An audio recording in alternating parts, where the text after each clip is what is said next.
Counselor? Like, So you're also, I spoke with the mayor. over, maybe I'm charging. So, I felt? Yeah. I'll grab one real quick. I'll be Huh? I'll get one downstairs. All right, thanks. I'm gonna put you back I- on your desk. It has All all right. attachments.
Yeah, it's 90 days.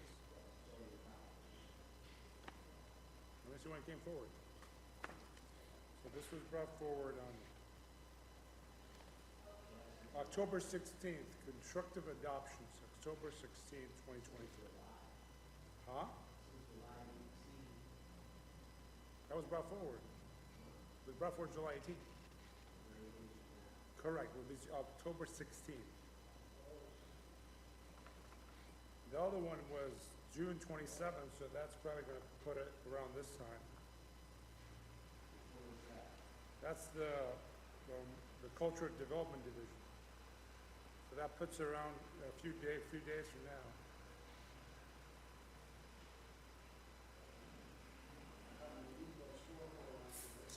Got the same color?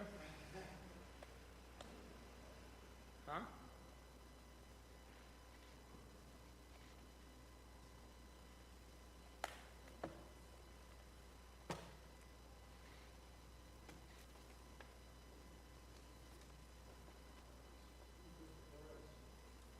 is the interim director of human rights, or the interim, he's the interim administrator for the human rights and the diversity and inclusion office.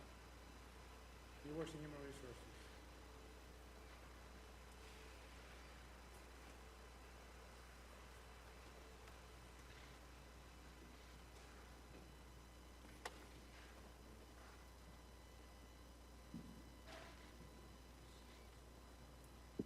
You ready? Ready, Nico? Yeah, we're ready. Okay.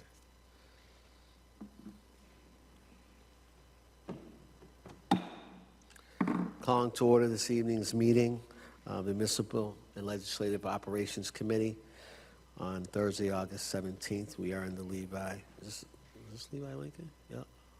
Levi Lincoln Chambers here at City Hall on 455 Main Street in Worcester. Joining us today, to my left, and as a member of this subcommittee, Vice Chairman George Russell of District 3, and joining us today to my right in attendance is City Councilor from District 2, Candy Merrill Carlson. Clerk in this meeting is our Clerk of the City Council, Nicolene Vangeli, and do we have to do a roll call for attendance? Mr. Chairman, no, I can take attendance, but because this is not a virtual meeting with members virtually, you don't need roll calls and to call it to order. I'm sorry, I couldn't hear you. That's right. So because there's no members virtually, you won't need the roll calls. But I can do a roll call for who's in sure. attendance. Sure. Councilor Russell? Yes. Here. Mr. Chairman, Councilor King? Yes. And also we have Councilor Merrill Carlson with us. For the Okay. record. So we can begin with just the virtual attendee call information, Mr. Clerk. Thank you, Mr. Chairman. So this is a hybrid meeting, so we have the virtual option for the public to join in via the virtual platform. It's a Zoom platform, and they also can call in via the phone number listed on the agenda, and that phone number is 929-205-6099, and the access code is 995-2447-0181. It's also listed on the bottom of the screen here on the virtual meeting, as well as the cable service and recorded meeting. Thank you, and we're going to go first to introduce the folks that are joining us virtually as city administration representatives. Mr. Clerk, if you could share their names and titles. Thank you, Mr. Chairman. So we do have the Director of Human Resources, William Bagley. He's on with us virtually.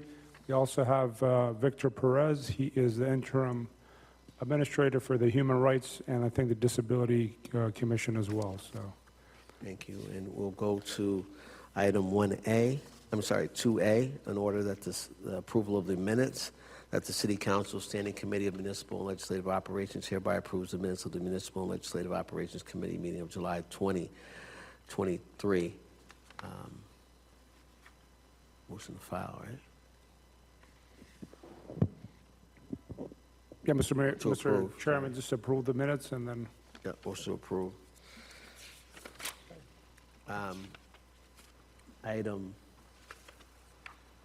We're going to go to item 3A. I want to thank Mr. Victor Perez for joining our meeting.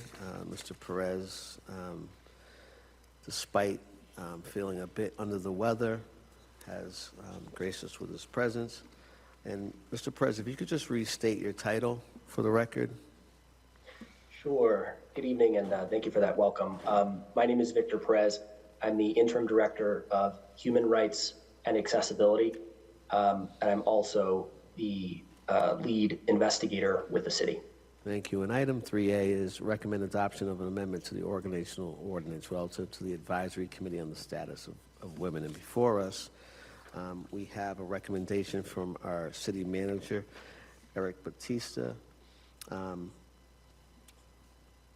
That is an amendment to the ordinance, reducing the number of committee members from 15 to 9 in accordance with the recommendation of the committee liaison from the city, Jana Turchek.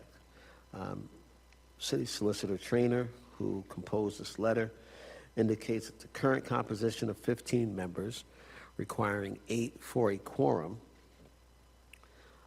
has negatively impacted the committee's ability to meet. Apparently, prior to 2015, this committee was comprised of 9 members.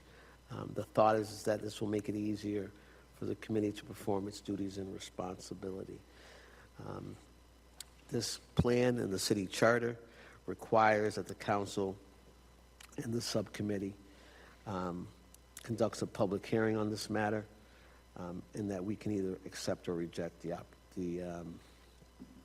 adoption of this plan. Before we go on, Mr. Clerk, did we do the virtual attendee call information? We did? Mr. Chairman, yes, we did. I Okay. did state the phone number, and we do have one individual who's on the Zoom platform. Okay, so what we'll do is, we'll go over this, and then I'll ask if that person is calling on this particular item, and if not, we'll let Mr. Perez leave. Through the chair to Mr. Perez, if you could share a little bit about what this advisory committee has been doing and what these attendance quorum challenges have impacted in terms of items that they're trying to move forward and work with the administration on. Sure. So first, just to back up a little bit, again, I'm the Interim Director of Human Rights and Accessibility. So I'm taking over from Jana Turchek, who ended her tenure with the city back at the end of July.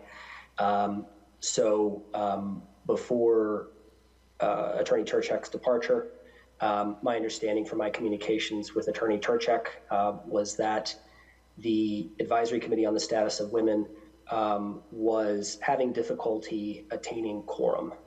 So according to my records, in the past year, there were about 4 instances in which meetings could not be held.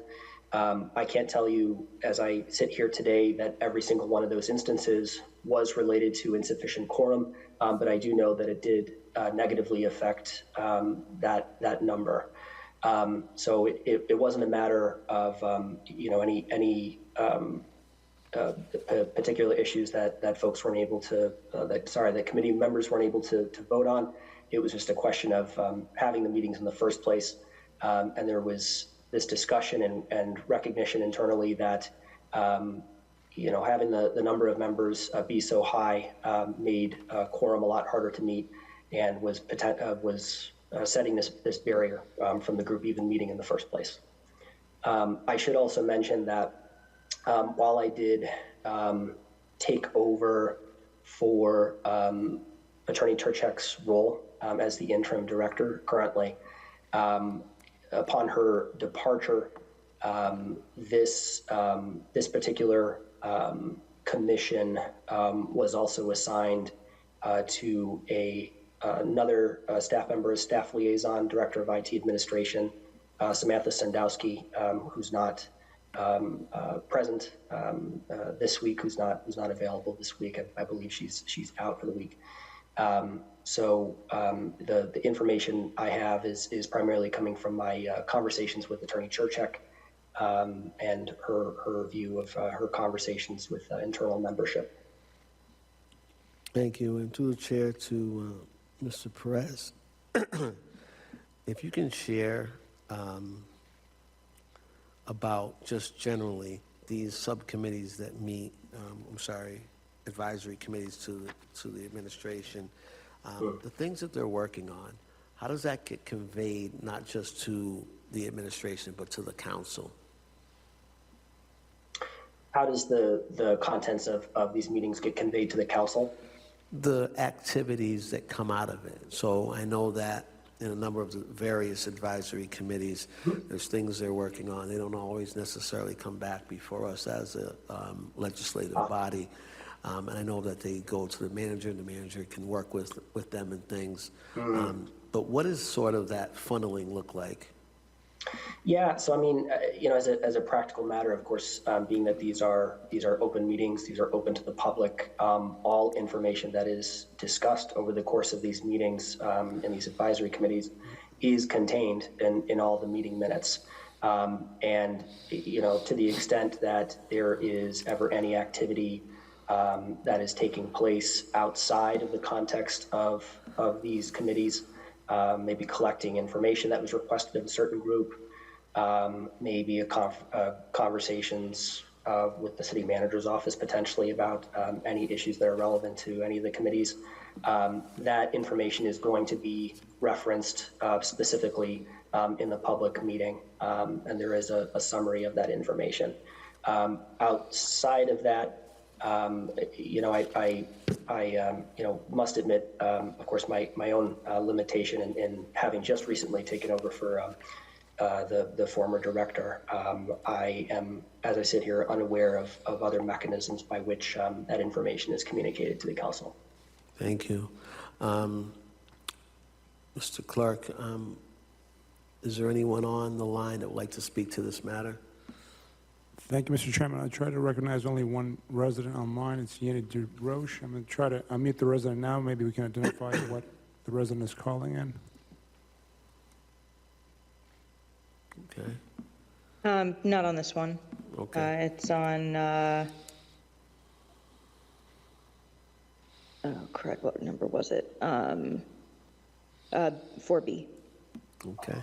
We'll come back to that. I'm going to go to the member of this subcommittee, Vice Chairman Russell, if he has any questions. No, I move to approve. Okay. And we have with us Kenny Merrill Carlson, who's in attendance today as a counselor at large, District 2 counselor. Is there anything you'd like to ask about this matter? Okay. Motion is to approve. Could we do a roll call with me and the counselor, please? Sure. Councilor Russell Yes. and Chairperson Councilor King. Yes. Okay. Thank you, Mr. Perez, and I hope you feel better. Thank you very much. Have a good one. All right. And the second one we have here is item 3B. This item is to request and approve the attached amendments to the city's organizational ordinance, including reorganizing the Cultural Development Division, the Arts Council, and the Licensing Commission.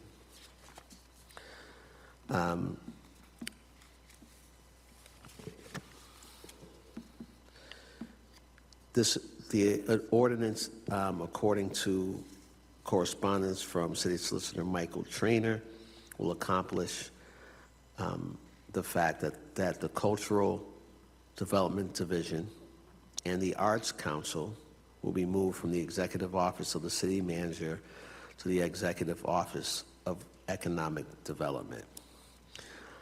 It additionally moves the Licensing Commission from the Economic Office of Economic Development to the Department of Inspectional Services. This was sent in June of 2023. And Mr. Clerk, is this already a done deal? I know there's, if you could just explain to the public how long we have to hold a public hearing and then report back to the council. Thank you, Mr. Chairman. So per the charter, the City Council has 90 days to have a hearing on any reorganizational changes.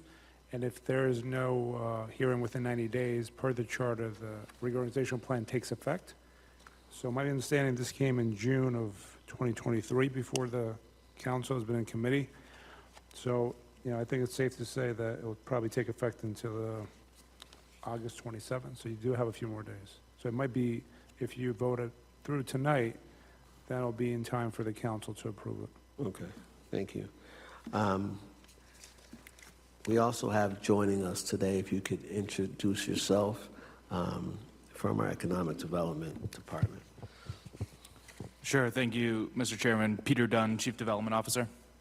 Okay, and my question to Mr. Dunn, this is removing the Cultural Development Division and the Arts Council from the city manager to your department, and then removing the Licensing Commission from your department and going to Inspectional Services. You can kind of speak initially to the Licensing Committee commission piece, what that's been like to be under your auspices during this time, and what benefit that'll have moving forward to inspectional services. I know, that folks like things to be streamlined. I'm not sure if that was the purpose of this, but if you could kind of share a little bit about that. Sure, Mr. Chairman. So some of the other boards and commissions that are under the planning division that we have in our office is really focused on land use regulations versus business licensure type regulations.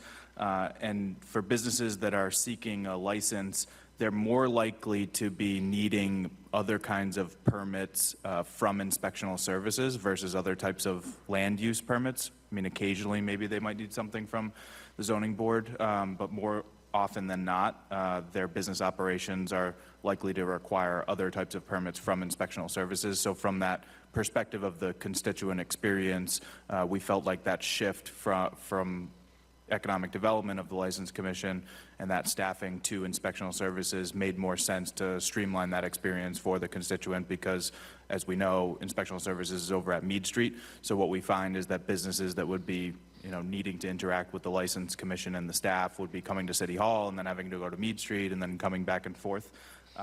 So it is related to trying to think about ways to improve that constituent experience. And who was assigned to that commission from your department? What was their title? We had one full-time staff person at the principal staff assistant sort of level pay grade, and that individual is Deb Steele.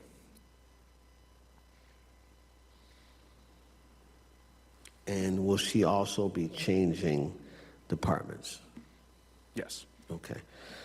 And is that similarly for the Cultural Development Division? Is that person that was assigned from the city changing departments as well to your office? Yes, Mr. Chairman. So the Cultural Development Division in the last fiscal year budget, FY23, had a full-time staffing of 3 individuals, and that was under the Executive Office of the City Manager. And so through the FY24 budget process, we recommended shifting that into the Executive Office of Economic Development to include those staffs, and we also grew that division by 1 full-time. So under the new organizational chart that was approved in the FY24 budget, that division will have 4 full-time staff. Okay, thank you. I don't have anything further. I'll go to Vice Chairman Russell. No, I think this is a good move to move the License Commission and that authority over to with the code, just like the fire department has a branch there, so that they can, walk down the hall and do it all at the same time. I think you probably should take a look at doing some of the other stuff there too. We have planning board and zoning board where they have to go upstairs to your office, Mr. Dunn, through you, Mr. Chairman, and the same kind of thing. It would be better if it was centralized, and where you have somebody makes a decision and they can walk down the hall and say, okay, so-and-so said I need this, as opposed to dealing with it. So I move approval. Thank you. I know I had some orders pertaining to the License Commission previously. I just want to let you know that I know it's leaving you, but we'll be kind of taking a look once again at that as we move forward. So motion to approve, roll call. Mr. Clerk? Council Russell? Yes. Mr. Chairman, Council King.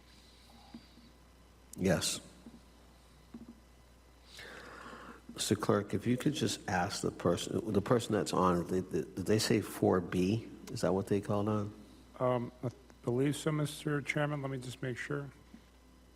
Yep. Okay. Thank you. Let me see.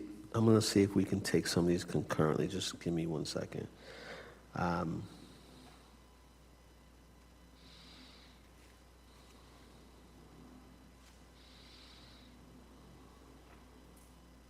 Take them collectively, Mr. Chairman? Perhaps. Just give me a second.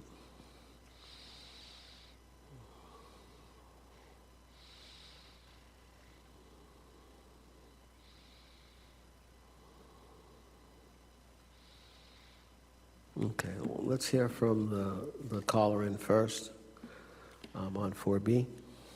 Yeah, Mr. Chairman, I can unmute the caller now. Hi, I'm Yenny DeRoche. I'm in the Newton Square area. As if I have to list that here, I'm not sure. But the question I have, or statement, I guess, is I hope that the city council will take into consideration, or look into rather, having a lawyer or what the heck's the other term? Solicitor, for the city council directly.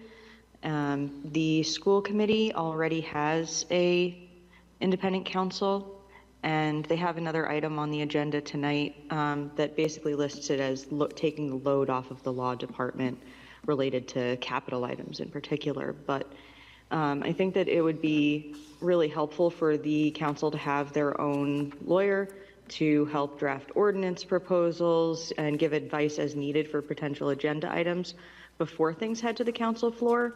And that would help take the load off of the law department on the forward end by doing a little bit of the work on the back end before things come up. So I hope that'll be considered as a potential position as the council looks into expanding their staff. Thanks. Thank you. There's certainly some language in here relative to that. I certainly think that that's worthy of looking into on behalf of the council. You know, I think one of the things that we've learned over the years is, you know, sometimes, you know, an additional perspective is helpful legally. And, you know, I think at the close of this meeting, I will make a chairman's order in that regard. So I certainly appreciate the phone call. So we're gonna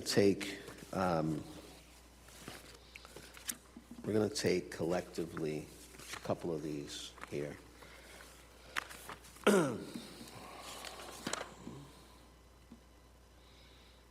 We're going to start with item 4A, Order of Council Candy Merrill, Councilor Carlson, and Councilor Christian King. Request the city clerk work with the Director of Human Resources to update the job description of the Chief of Council position in an effort to properly reflect additional job responsibilities corresponding to the position's recent upgrade. Said revised job description should include employee management and other city council related recommendations for that position. Also, there's an order of Councilor Merrill Council and Councilor Christian King. Request City Council work with Director of HR to provide City Council with a report regarding additional City Council office staffing positions, including job descriptions and salary options for those new positions.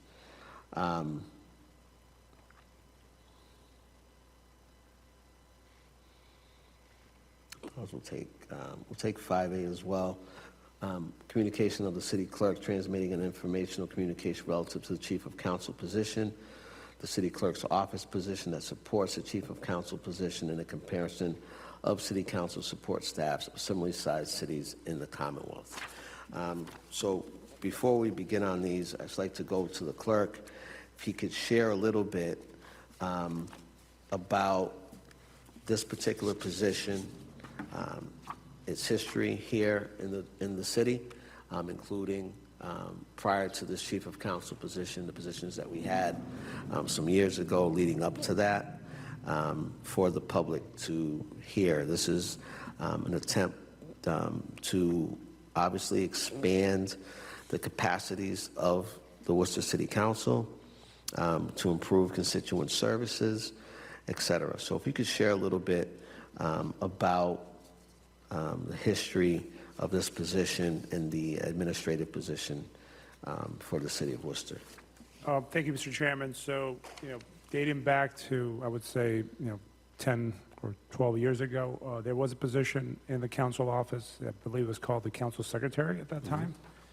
And it served directly to the city council. And I think after reorganizational as well as budget constraints, the position was removed from the organizational structure of the city council's budget. So then, back when Susan Ledoux was clerk, this was back in, I would say, late 2019, early 2020, The MLO committee met again. They asked the city clerk as well as the city manager and human resources to work with the MLO committee and the council on a job description for a new position called the chief of staff to the city council. So the city council, supported that idea. There was a job description that was posted back in 2020, as well as there was an advertisement for the position. It was filled in the summer of 2020, and the position was Claire Robbins. She was the first chief of staff to the city council.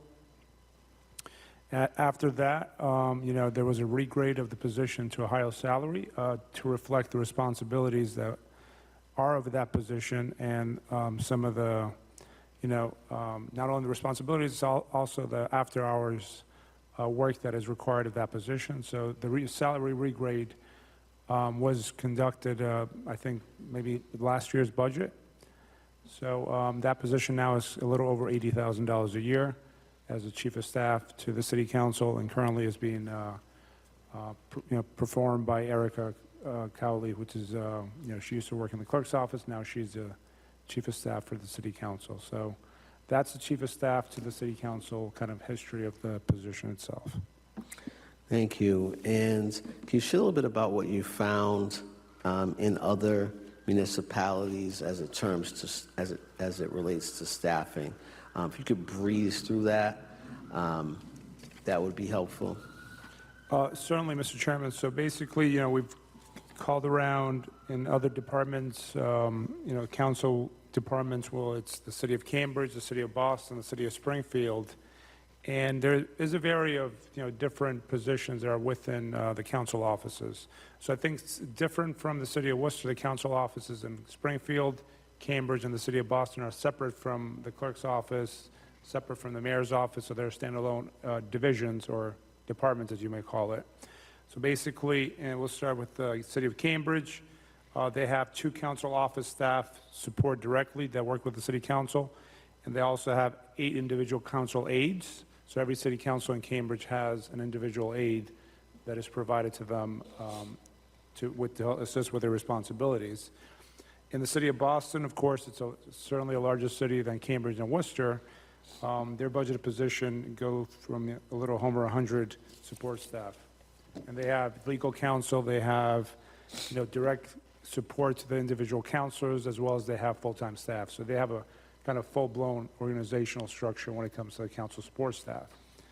And then if you compare to the city of Springfield is very similar setup to the city of Cambridge, but just a little less staff. And I believe they have 3 full-time staff and no direct council aides to the city councils in Springfield. So, in the city of Worcester right now, there is 1 full-time position, which we discussed, the chief of staff to the city council. And there's also a part-time position in my office that assists with phone calls and some of the scheduling requests when the chief of staff to the city council is not available in the office, or if there's a need from the chief of staff to the city council to pull in that person to assist in various responsibilities throughout the day.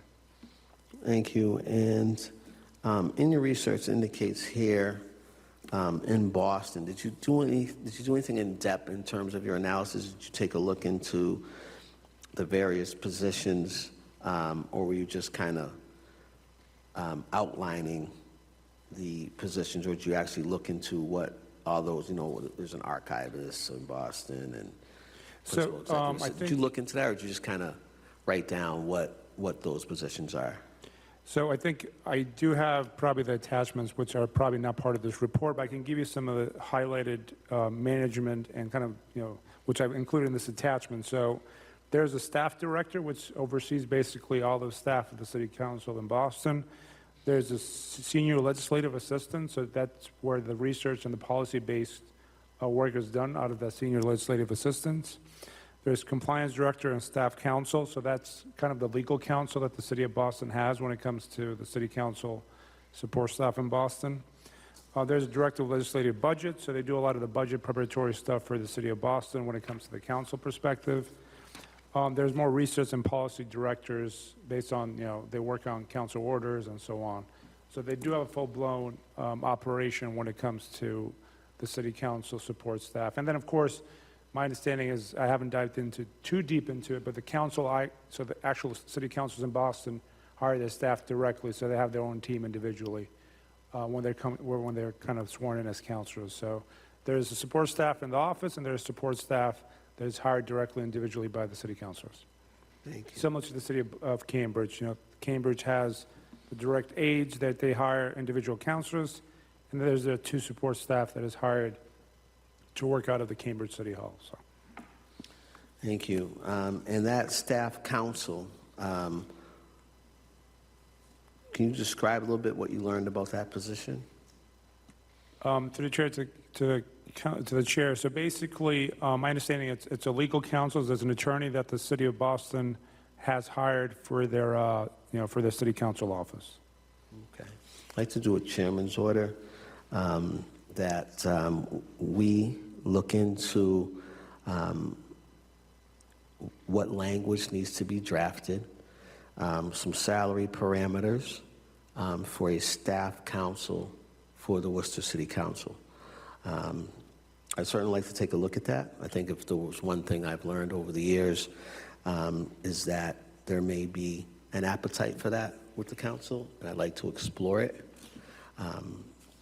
So I'd like to do that, and folks can comment on that. We know we have two councilors here, when it's their opportunity to speak. So I'd like to make a chairman's order that way. I wanted to talk a little bit about kind of the vision for this position. We're able to allocate, I think it was around $250,000 or so out of the budget carved out for two positions.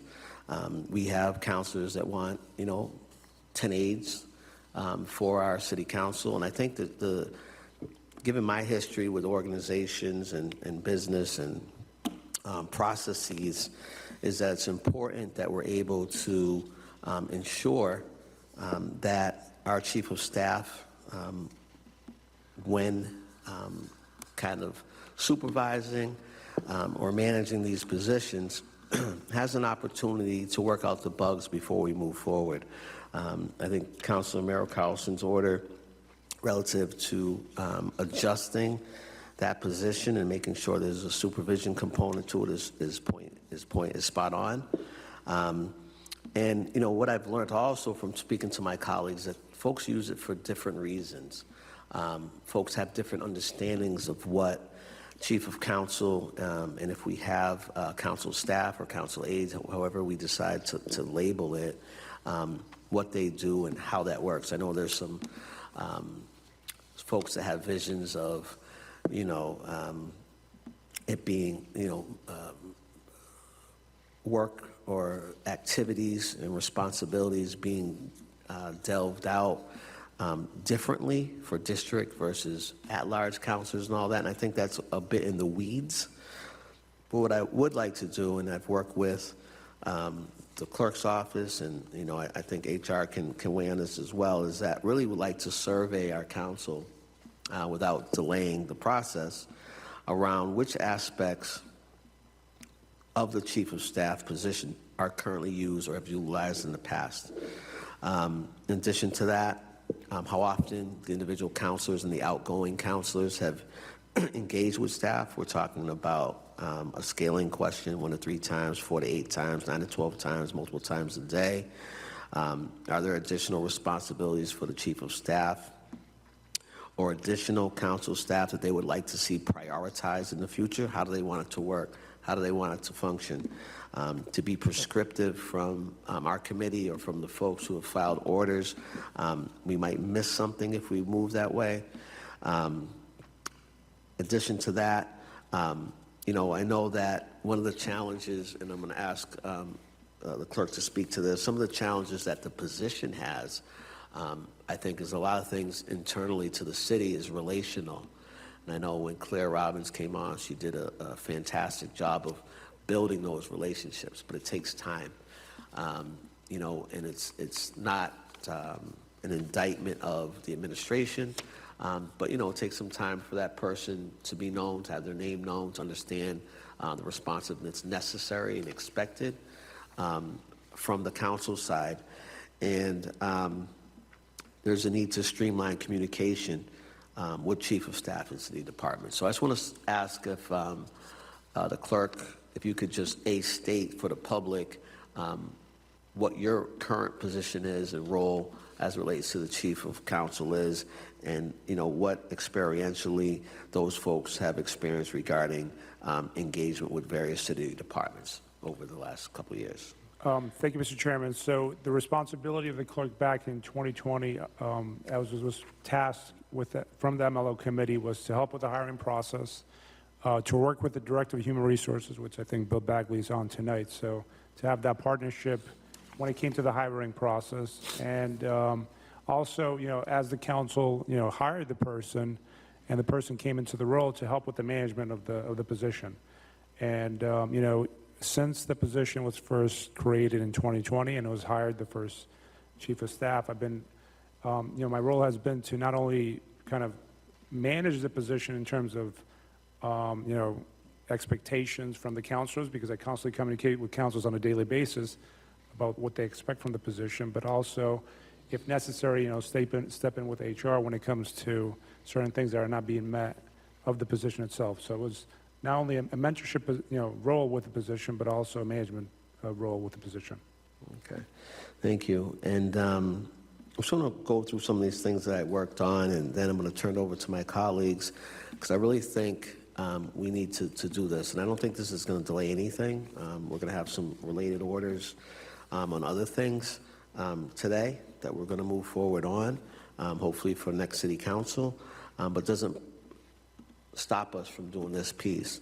Some of the things that we're looking to have answered in the survey is how often do you expect the staff that's coming on to attend events? Every counselor is different. Some might say every event, some events as requested by counselors, some every event, no matter what, that's on the schedule. Some folks may want, there's multiple counselors who want to attend the same event or different events, and there's an other component there where someone filling out the survey can fill things in.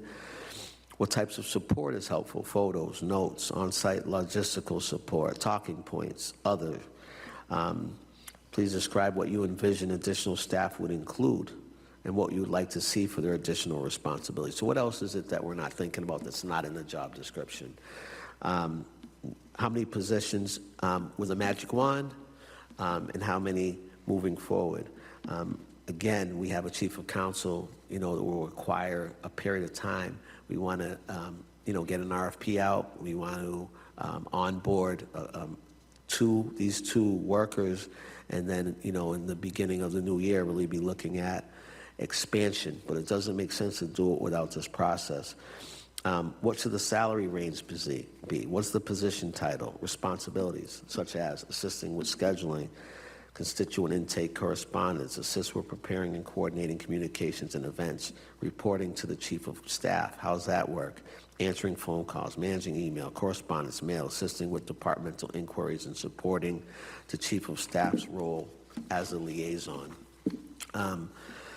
There's a high expectation here. I think what we've learned as the city grows and as we as counselors have more needs, we need more support. So I'm just going to ask my colleagues to just comment on the idea of a survey, if there's anything we missed. And Mr. Clerk, in terms of processes, once we have this piece done, can we get like a draft survey going, or what does that look like to the council? Through the chair, so I don't know if the committee members, since you're here, President, if you want to, go first, but in terms of my pieces, I just need some direction from this committee tonight. I think you laid out some of the expectations of what you want to see in the survey, but I think for my pieces, clarification, is the survey going to be internal? That, after tonight's meeting, that I have a chairman's order, I have some direction from the committee to come up with some bullet points for the survey, send it out to the rest of the members, and then take in the feedback and then go from there. So I just want to get some feedback from this committee tonight is, I got some of the points that you laid out, but how would you like me to proceed with the process? Do I send it out, then it comes to me confidentially, then I bring it back in a formal report? I just want to get some clarification on that. I just want to get it going as soon as possible, but I'll defer to the vice chairman first. And obviously, vice chairman can talk about whatever you want. But there are some other things I'd like to get to. I just want to get this off the board first. Mr. Chairman, thank you. couple of things. First of all, if we could talk about I'll talk first about the legal position or legal advisor. You will remember, Mr. Chairman, that I stood up on the council floor a few months ago asking if there was going to be money available actually with the new city manager, asking if there's money available for us to get outside counsel. And he said that if the council decided for any reason that they wanted to have outside counsel, that he would make the funds available for that. I think what we need is a more formalized version of that. I don't necessarily know if we need an actual position and a whole nother office added to the bureaucracy of another lawyer, the full-time attorney, but I do think it's more than imperative that the council has the ability to have outside advice come in, legal advice. You know, sometimes in the form of government that we have, there are conflicts of opinion not only between councilors, specifically one councilor of another, and sometimes from the administration, the city manager versus some members of the council. Sometimes it's the mayor versus some members of the council that have differing opinions. And any good attorney will take on the position of his or her client and make the case and make the argument to that effect. My concern was just having one person giving us legal advice.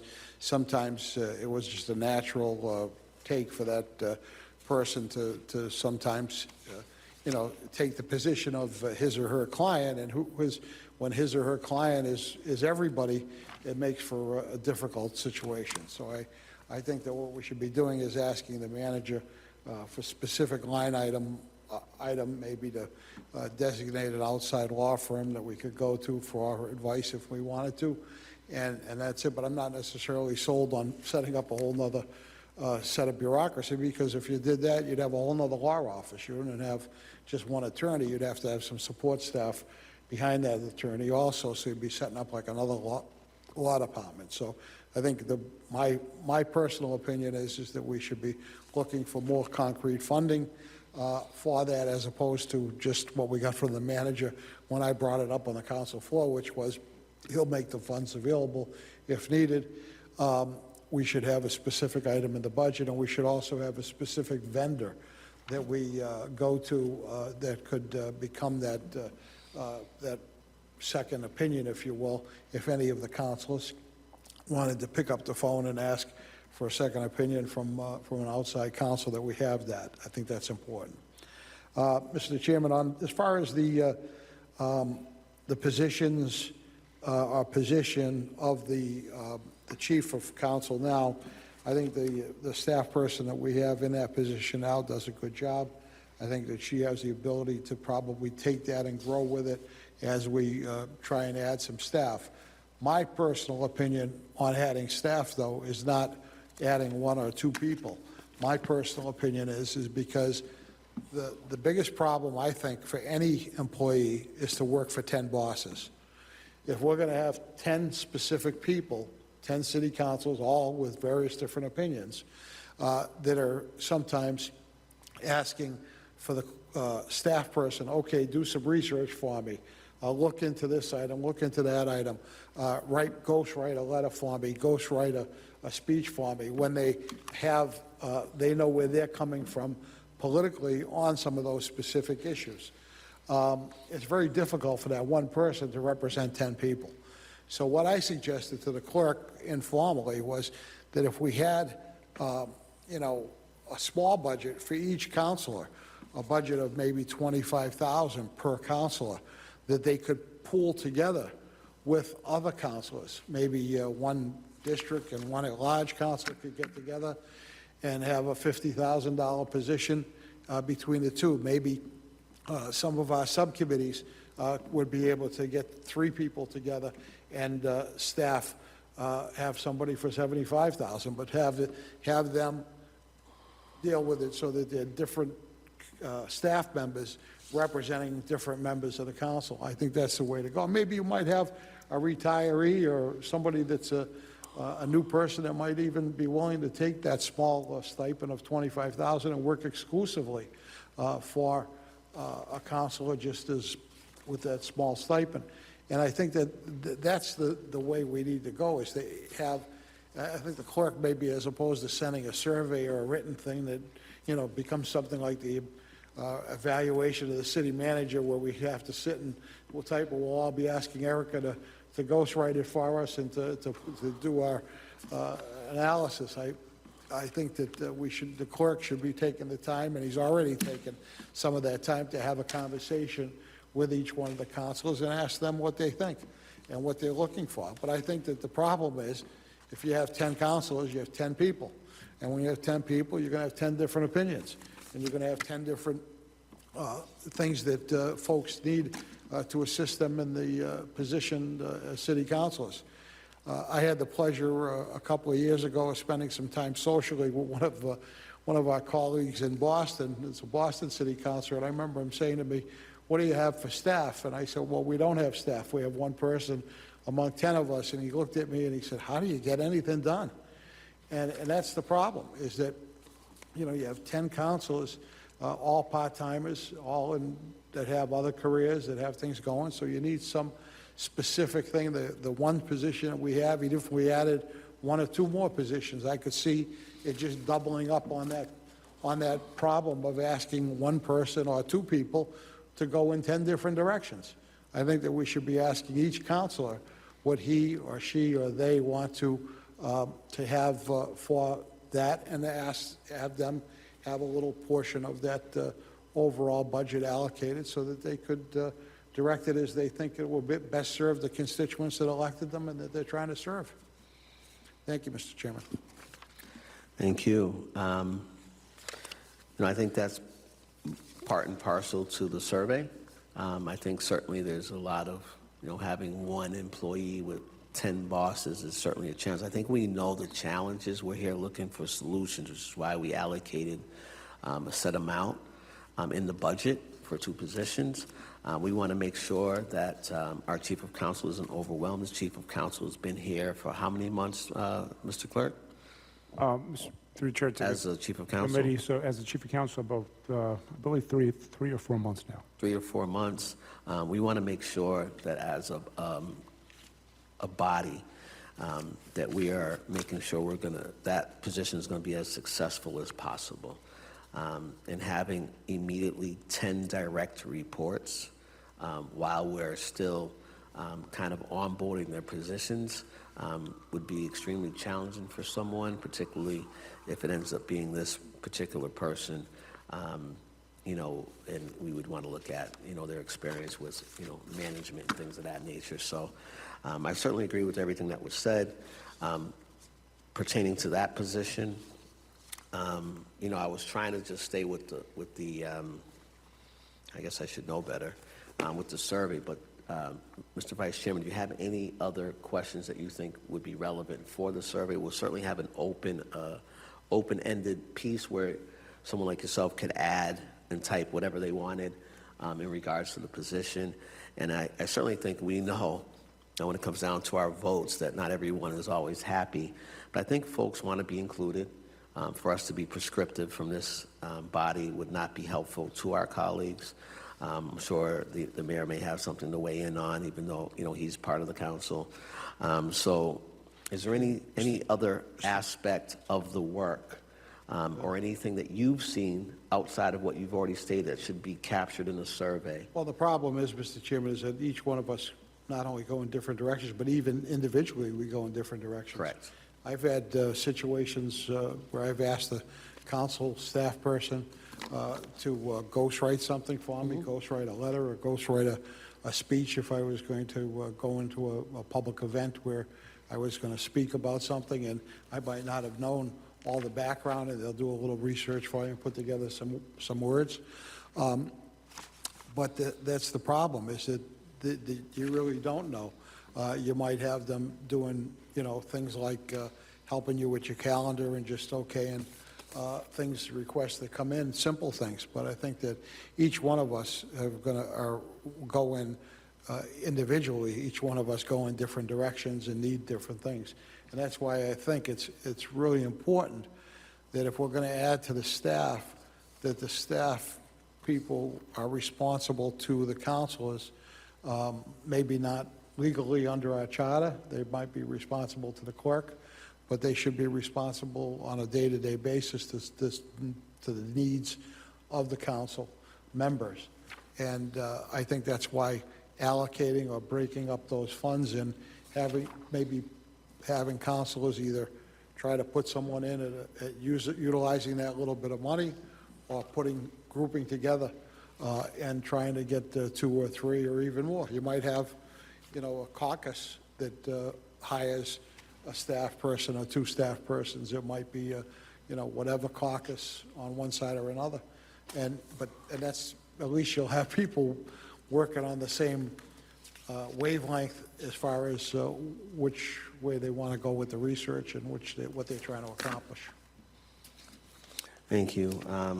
Just want to reiterate, this is something that Councilor Carlson and others have had their hand in for some time, as relates to Merrill Carlson, as it relates to, improving constituent services. Just wanted to make some observations before I move on as it relates to the actual positions. I mean, the actual operations of the city clerk and the city council and support staff. The thing that stood out to me was with the cities that were compared, Cambridge, Boston, Springfield, Worcester, we are the only city where the clerk's department also is responsible for the election commission. We are also the only city where the clerk's office is responsible for the city council's staff support positions. I know there's a history here. My understanding is that when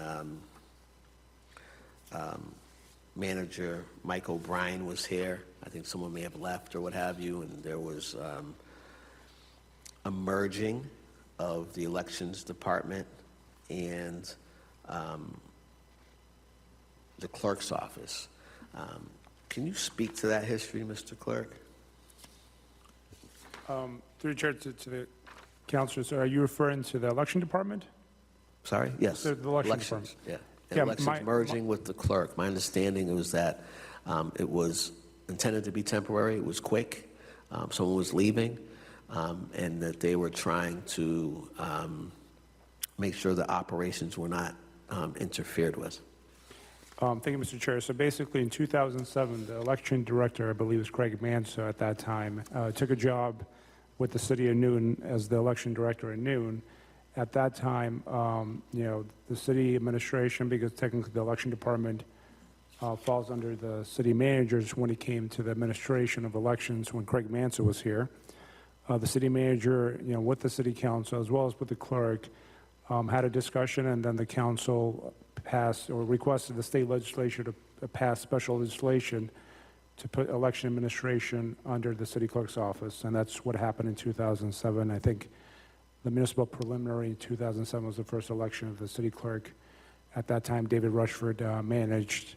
So since then, the election department has been under the jurisdiction of the city clerk. We do report to the Board of Election Commissioners. Per the charter, technically the Board of Election Commissioners is the ultimate authority when it comes to election administration in the city of Worcester. And the Board of Election Commissioners is appointed by the city manager along with confirmation of the city council. And can you speak a little bit about kind of the history of separating elections from the clerk's office and what the thinking was around that? So my understanding is because the clerk at that time did have some previous experience with election administration, and the timing of the elections at that point, I needed somebody with a lot of experience. I think the administration as well as the city council, voted to send it to a special legislation, which they did, and that's how it kind of came under the election, under the city clerk's office. Okay. And just lastly, I know when I first started, there was no chief of council, but we had a, I don't know if it was administrative assistant or staff assistant. What was the exact title So it was an administrative assistant. It was a principal clerk position out of the city clerk's office, but we called it administrative assistant on the business cards. But Can you repeat that? It was a what? Out it of was the a who principal office? clerk position. It was, I think it was Damaris Acevedo. She was a city clerk employee that worked with the city council for staffing, and for scheduling, and as well as taking any messages to the council line. They worked in the clerk's office, but also provided support to the city council. So they were surprised. And currently, is that position still up and running? Correct. That position now is being supported by Lorena Castillo. I think you do get communications from Lorena time to time when Erica's not in the office. And so, previously, so some of the conversations we had when we created this position was that we didn't want that level of support reduced when we get a chief of council. Damaris, she would return calls to people, answer emails, depending on which counselor asked what, could do some of the same things that the city chief of council currently does. And so I'm just wondering to what degree, because they also do some work at times of asked in the clerk's office. So to what extent, what percentage of, or what degree of their work hours under your management is that current position performing on behalf of the council directly? So I know there might be things they're doing behind the scene with, I don't know, agendas or what have you, but how is that position used, and what duties do they provide for the council? Thank you, Mr. Chairman. So basically, the responsibilities of that position do come directly from the chief of council when it comes to scheduling certain stuff for councilors' calendars, number one. And the second thing is when the chief of council is not there because it is away at an event or is not there for the week, the position does provide support to that, to that aspect of the job. I don't have the exact percentage of what they provide on a daily basis. I know a lot of the communications, whether it's mailings on behalf of councilors or, any follow-up phone calls that might come in through the council line and are left via messages or through email, are done by that position as necessary with the direction of the chief of council. We found it very successful. Everything started with the chief of council and then was deviated from there from the chief of council to the position downstairs. Okay. And is there any conflict of interest with, in your opinion, I think I know the answer, but I'm going to ask it anyway, as it relates to the Election Commission's office? We know that the elections are administered through the Election Commission's office. Previously, that went through the city manager, but with the change in ordinance or article or legislation or charter, whatever it was, back in '07, indicated that the city manager was the legal appointing authority for that staff in the Elections Commission, but the city manager authorized the head of the Elections Division, which is the city clerk, to administer elections and to appoint and remove subordinates in such city agency. And we know that we hire the clerk, we hire the administration, we hire the manager. I'm just wondering if there's any concern of conflict of interest. It seems as though all of these other places may be, in terms of operations, there might be some advantages of having separate divisions, but was there ever any concern in that regard that came to your attention? Through the chair to the council, so my understanding from MGL is technically all the city and town clerks are authorized by master general law to administer elections. Mm-hmm. And if you see, I think most of the towns here in the state, in the Commonwealth of Massachusetts, do administer, they're the town clerk as well as the administrative elections. Cities on the largest scale, I think part of the issue in Worcester was our charter stated that there was a board of election commissioners that was appointed by the city administration, and because that was the fact, the city manager can appoint the director of elections, and the city manager basically had the authority at that time to appoint the director of elections.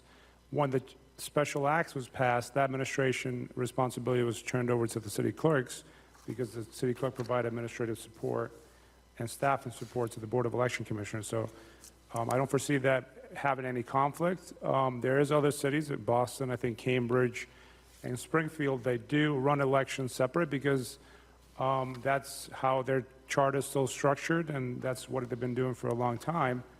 I know the city of, for example, Newton, as an example, when Craig Manso was there, was an election department and it had an election director.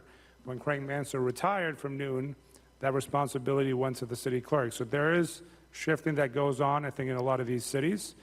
But my understanding from MGL, all the town clerks and the city clerks who don't have a charter specific like ours do run elections here in the Commonwealth of Massachusetts. Thank you. We have Councilor Merrill Carlson, who's been in attendance here today. I want to apologize for taking so long to get to you. Please feel free to speak on any of these matters. Thank you, Mr. Chairman. I think, as you well know, this is something that we've been working on since we were elected back in 2015.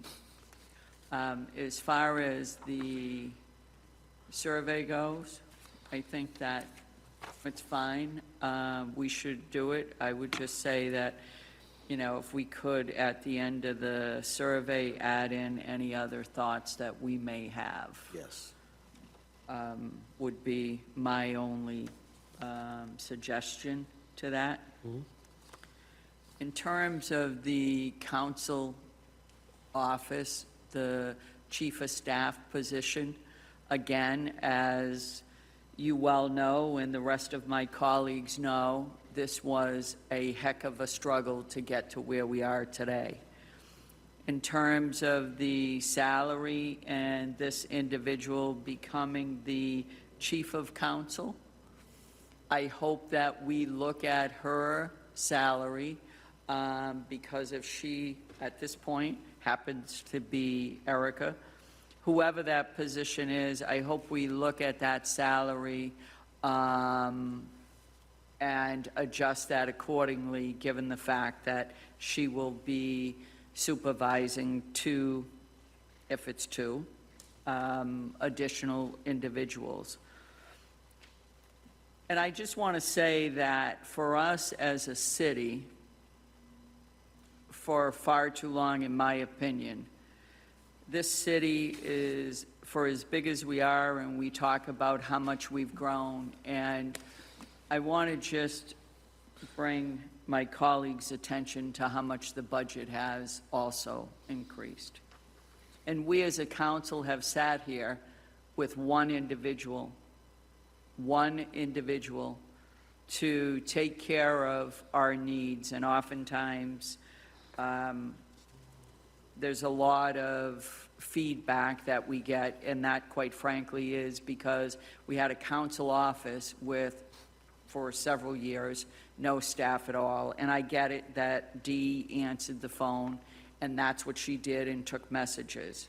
However, any other correspondence, any meetings, anything that we as a council did, we were on our own. And for me, I look at all these other communities, but moreover, I look just within our four walls inside City Hall. And there is a lot of people who have a lot of staff to support them, as they should.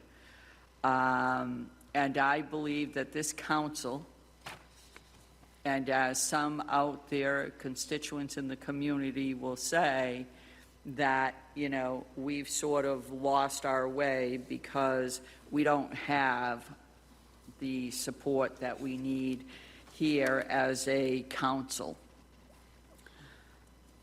I think that moving, you know, we talk about, and the question comes up, and it's come up again tonight, staff and 10 individuals. And I just want to say that we were bogged down for a very long time because that was the narrative, 10 individuals.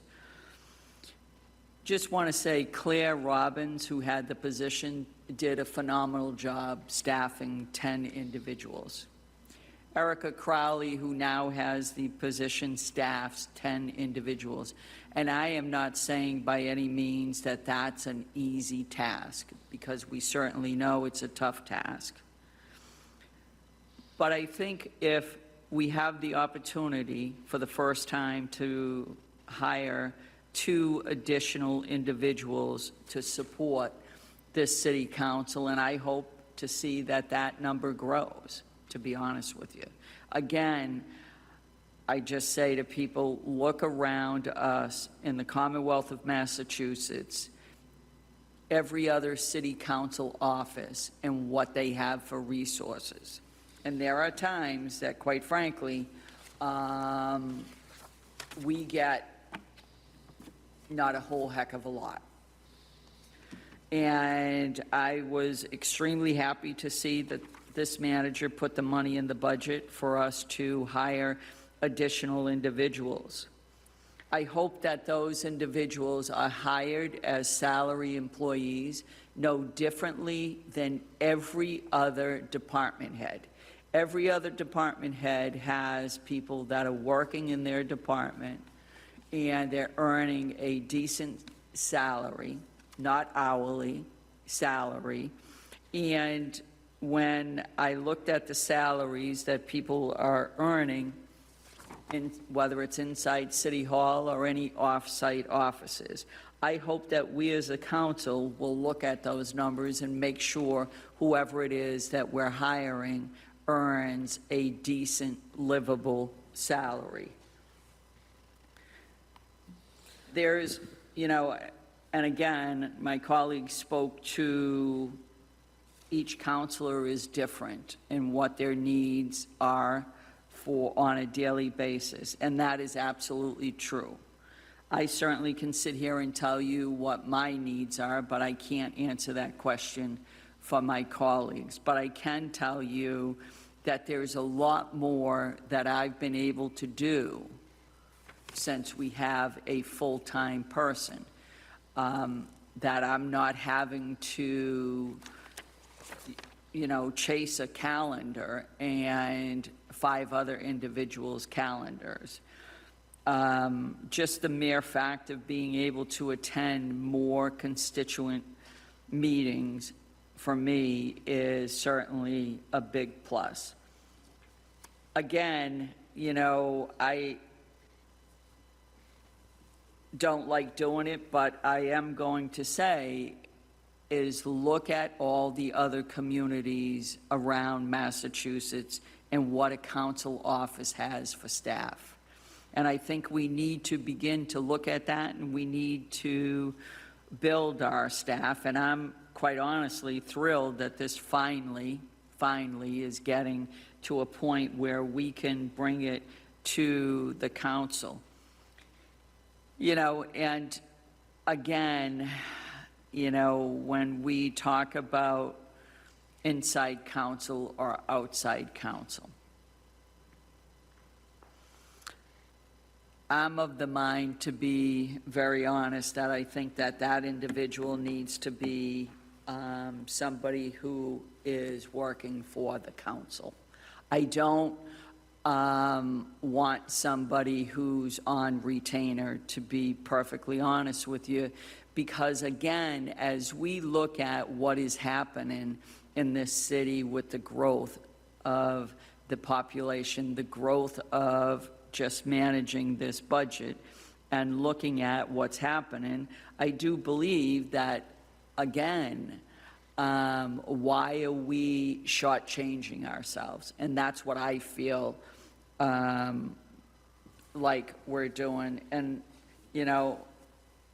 the other thing before I forget here is, I remember very clearly when they merged the clerk's office and the elections office. And I'm going to tell you my belief on that. They did that because they weren't happy with the individuals at the time, and that's the reason they did it. It was a cost saver, which I don't agree with. I've never agreed with. It's no different than, I don't believe that our parks should have ever been separated out the way that it's separated out. And, I certainly could go on about that and what I think and sometimes what I believe are the conflict of interest that take place.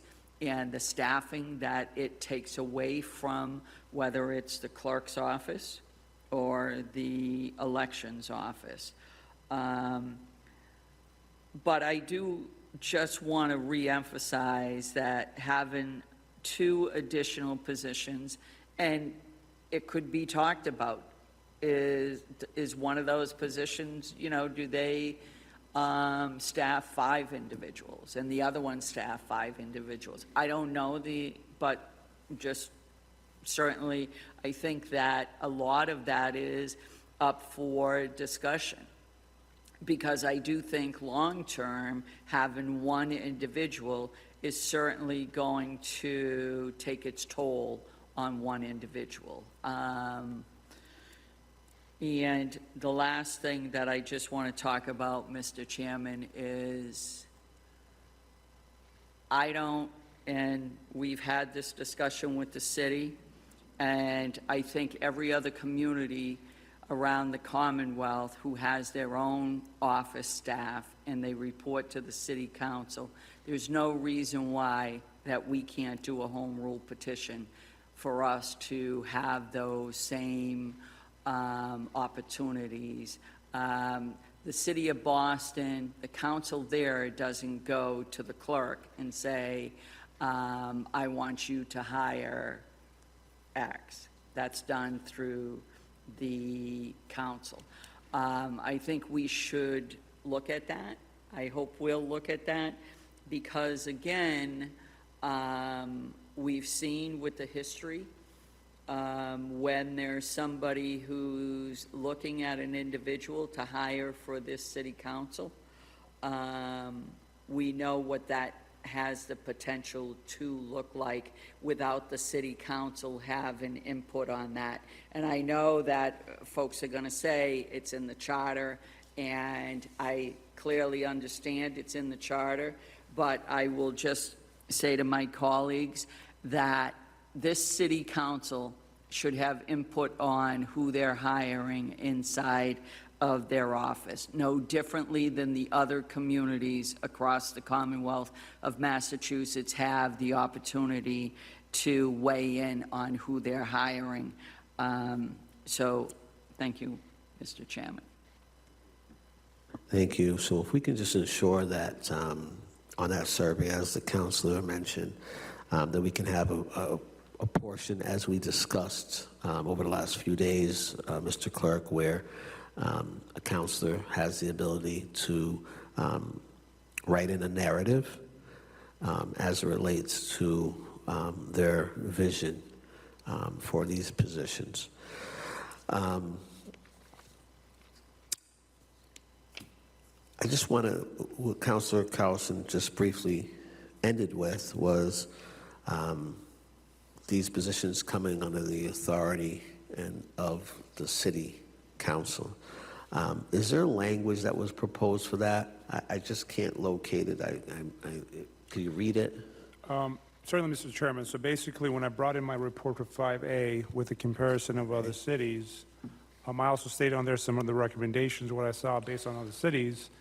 Right now, our charter reads that the mayor can hire his own individual, or his or her own individual staff, but not the city council. So my suggested language was to replicate the charter section that the mayor has the power to appoint, his staff. It should be the city council, similar to the mayor, should have the appointment to, the authority to appoint their staff rather than go through the city clerk's office. That's just in the case at this point because of the charter. So I know, as you stated, Boston hires their own staff. The Cambridge and Springfield do hire their own staff. So where is that language? So basically, the language is in the attachment, but it's section 2.2 of the city charter. And if you'd like me to read what the Yes, section right please, now because reads. it was in the report, right? I just misplaced it. I'm sorry, report is 5A. 5A, okay, go ahead. Yes, if you could read it, I'm going to try to find it. Basically, the section 2.2 of the city charter reads, "The mayor shall have no power of appointment except those powers specifically granted to the mayor in this charter, except as to the appointment of secretaries, stenographers, clerks, telephone operators, messengers connected with his or her office, whose appointment shall not be subject to the civil service law. The mayor may remove such appointees without a hearing or without making a statement of the cause of the removal. So if the body tonight, this committee wants to replicate the similar language, you can recommend that, this language is proposed to the solicitor for probably a special act or some kind of report be brought back to the body, if the council does so vote at their next meeting on it. Sure. Can I just see that? Of course. I'll meet you halfway.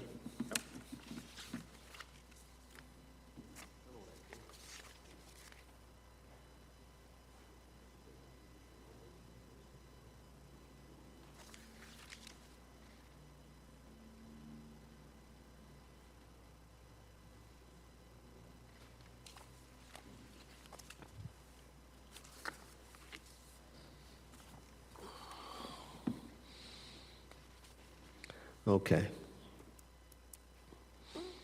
So I'm going to read this language. Now, this will include, as written, these new positions. Is that right? So my understanding is depending on what the direction of the council is, right? So at this point, if you would like for us to put, the thing is, if you want to pause this until the report comes back and then a special act is filed, it might take months Right. for this to move forward. The other option is you continue, you voted this out tonight, it goes to the council sends it to the solicitor if it agrees, then the solicitor comes back with a special act language to the council to approve to send to the state legislature. In the meantime, you can ask that the clerk and the Human Resources Department start the process of, advertising, going through this, and then maybe make a chairman's order that we come back once we've, vetted through the resumes of the candidates to come back to, I don't know if we have to talk to the solicitor, if it has to be an executive session or an open session to discuss the candidates, but that's something we can figure out later on. So I think we'd like to move concurrently. This has been sitting, it was stalled on the council floor for a period of time. And we were waiting to make sure that folks could attend this meeting to participate. So I'm going to read this. The city council shall have no power of appointment except those powers specifically granted to the city council in this charter, and except as to the appointment of secretaries, stenographers, clerks, telephone operators, and messengers connected with their office, whose appointment shall not be subject to the civil service laws. City council may remove said appointments without a hearing, without making a statement as to the cause of their removal. Now, that language covers these new positions. Is that right? Maybe the director of HR can jump in, but my understanding is unless a special act is passed at the state legislature, I don't think the charter will be changed. Right. No, I'm saying this language is what it would look like. So the suggested language was to replicate what the mayor currently does for his staff, right? There's a vacancy in his office, he goes through the process and brings in the staff. If there's going to be a termination. So it's the same exact language that the mayor has in the charter. That's what I'm suggesting for you. Mr. Chairman, Sure, Mr. Vice Chairman. why don't you just, my suggestion is why don't, if we want to move this forward tonight to the whole council to put in the special legislation to amend the charter, why don't we just call it end it for their staff, hire their staff, because,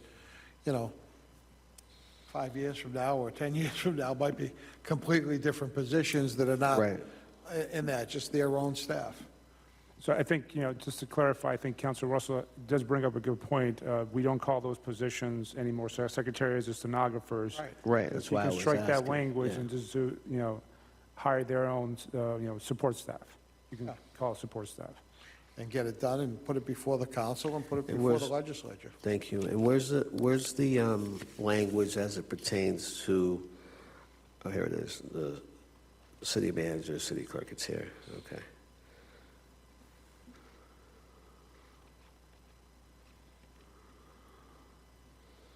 Okay.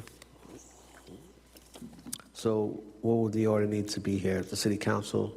So I think, Mr. Chairman, sorry to interrupt. If the committee wants to vote this out tonight, make Yeah. a motion to ask that the city solicitor draft special legislation with the following language, and then be brought to the city council back for a final approval before sent to the state. I think we did this similar to everything that we do as, the council does as a body. Example was the school redistricting process that, this committee approved.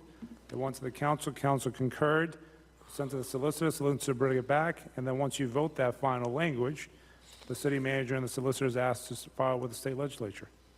So that's the So process. the motion would be that, that we ask the administration to direct the solicitor to move forward with this following language, to amend the charter and explore a special act. Is that right? Correct, Mr. Chairman, and just state what you want in the special Yep. The act. city council shall have no power of appointment except those powers specifically granted to the city council in this charter, and except as the appointment of the secretary, stenographers, in this charter, and except as to the appointment of city council staff connected with the office of the city council, whose appointment shall not be subject to civil service laws. The city council may remove said appointees without a hearing and without making a statement as to the cause of their removal. We'd like the solicitor to take a look at that so that we can begin to move this forward. Mr. Clerk, can you just read to me my order pertaining to the staff, the legal counsel for staff? Mr. Chairman, I can certainly do so, but would you like to take a roll call first so I can Sure. close this? Council Russell Yes. and Chairperson Council King. Yes. So this is regarding the special act, so we can bring it forward to the body. In terms of the chairman's orders was to it was a chairman's order to have a review, and I don't know if you've stated who you want to do the review, the solicitor, the clerk, or, For what, which? this is for the legal. Yeah, if you just read it now, I'll tell you. So, it requested that you look into a language for salary parameters for staff council for the Worcester City Council, but I don't think you specifically stated who you wanted to do reviews. Was it the clerk or was it the solicitor bring back a report? How about they work jointly? So the clerk and the solicitor We work. just want it back as soon as we can, and I think, I think what we're looking to do here is to have a dialogue and public input to come back to this committee, regardless if it's in the beginning of the new year or not, if it's a new committee or not. I think we have to get the ball rolling here. It's imperative that we do this. I think it's necessary for us to legislate effectively. I think that's how I see that. I think Councilor Russell brought up some great points that we should be discussing. I agree with Councilor Merrill Carlson that we should have not someone on necessarily 3 or 4 different people on retainers or whatever we're talking about. We should have a salaried position for the council, but perhaps that's not the will of the council. So I would like to have the parameters for these positions, what salaries are in other places. I'd like to hear, as way of another chairman's order, I'd like to hear back from the legal division because, I don't think that they are up to staff. They're not staffed completely. We want to make sure that our salaries are competitive if we go that way. There are budget implications, and I think, in November and December, I think that's around the time those departments start talking about budget. So this will coalesce timely with the beginning of discussions with the council and the manager around budgetary matters. So that would be that particular motion, if that or chairman's order. Vice Chairman, do you have something on that? No, okay. With regards to the salaries, I think we'd likely see a salary adjustment if we're looking for a supervisory component with the chief of council position. I would like to know the current, and again, I'm going to try to understand this. We talked about this previously in this committee on the city council floor. In my mind, simple math, we went from the Mahdi's one person who was helping us out to Claire Robbins, so we should have had two people helping us out. And sometimes I'm not sure if I don't know that the lift from that assistant position is lifting and supporting as much as when there was no chief of council. So I'd like for you in your position to take a look at that as you're the manager and the direct reports for those positions. But my basic math is we had that position, we added a second position of chief of council, and if we're adding two more, it's four in some capacity or another, because we had that administrative person that was assigned to us. So I don't know if I need an order, but I guess I would ask if you want me to, we can do a chairman's order, but why don't you take a look at and quantify for us, like how much support are we getting from that position, and how much is going to the clerk's office, if that makes sense. In regards to salaries, currently, I think you said the salary range for current chief of council is 75 to? Through the chair to the council, basically this current chief of council salary is, I think, $82,000, and it can go up to $100,000 with steps. Okay. That's the same salary kind of as an assistant city clerk position here in the city of Worcester. Got it. And maybe this is to HR, but underneath, what's the next position right below assistant city clerk to Mr. Bagley? Mr. Chairman, I can give you that based on my clerk operations. Sure. It's a principal staff assistant, and that is a salary position, and that can vary from, 60,000 to over close to 80,000. Close to what? Close to 80,000, depending on steps. It'll start from 60 to go to 80. And how many depending on steps are there? I think there's 10 steps, and there's about 3,000 increases, about 2,000 to 3,000 each year. So the salary range will be from I think it's a little over 60 to 80,000. And the position in the mayor's office, what are they? I don't have that in front of me, but I'll ask those Mr. are, Bagley, I mean, perhaps through the chair to Mr. Bagley. Do you know the salary positions in the mayor's office and how much those are? Off the top of my head, I don't have that information. I'd have to pull up the table of organization and take a look at it. Okay, I think Councilor Merrill Carlson might be able to share some information with us. Councilor Carlson? Yes, Mr. Chairman, I had just looked at them. Mr. Rassicot was at 86, and currently Mary is at 72. Oh, do we know the names of those positions? I think I can pull the budget, but I think it's chief of staff, which is Mr. Rassicot's position, and I think it was assistant chief of staff or administrative staff member to the mayor. So I think we have to figure out that salary for these two positions. I know we had $250,000 or so. I'm going to ask Mr. Bagley through the chair and the chair. I'm going to ask Mr. Bagley if you could share $250,000 for two salaries and everything that comes with it. Like how much is that per year? Do we need to look at additional monies out of the contingency fund? What would that look like for two positions, just generally speaking, if we cut it in half? Generally speaking, I mean, if you cut it in half, I mean, your two positions would be $125,000. But realistically speaking, the way we would look at it is we would look at doing the survey and building a job description, and then we would look at what those duties are with regard to that position, and then the way that we would normally do it is to apply a salary range based on how that skill set is comparable with other positions within the city.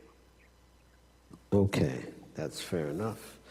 So Vice Chairman, you have any questions about that before we move on? No, Mr. Chairman, I know you and Councilor Carlson sounds like don't like my concept of delegating it to the councilors, but I think that if we're going to have special legislation, again, we're going to have a vote of 10 people to hire somebody, and then a vote of 10 people to fire somebody if we want.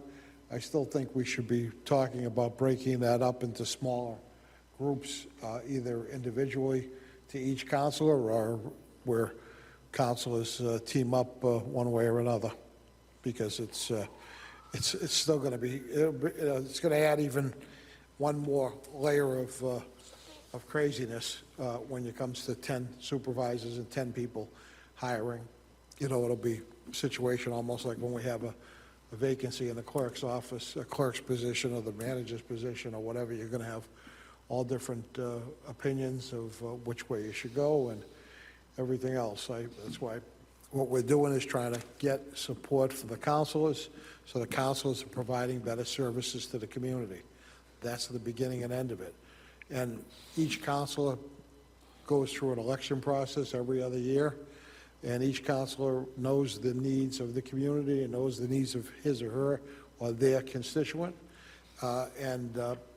I think that each one of the counselors should have the way to deal with it. I, for sure, don't think that we should be just creating more high-level positions that are not necessarily needed.